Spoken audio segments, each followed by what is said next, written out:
این مرد انقدر از یکی متنفر بود که یه چیزی اختراع کرد و دنیا رو تغییر داد، فقط برای اینکه از یارو انتقام بگیر. حالا ماجرا از این قراره که آلموند استورجر مدیر مراسم خاکسپاریا بود، از اینا که تابوت میفروشن و مراسم ها رو برگزار میکنن.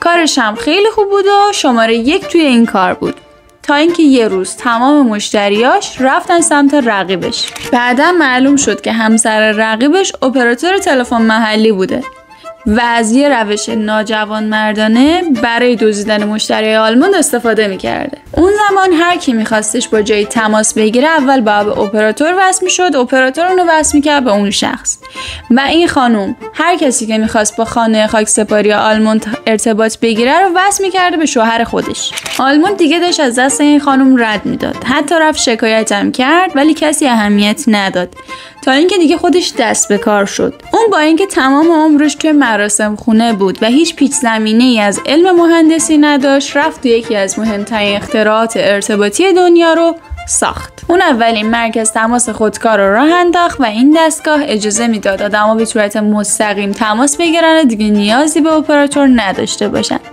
یعنی آلموند انقدر از دست اون اپراتور هرس خورد که با یه اختراع شغل اون زن رو به طور کلی منقرض کرد. در نهایت هم آلموند مراسم خونش رونق گرفت، هم از فروش حق ثبت اختراعش کلی سود برد.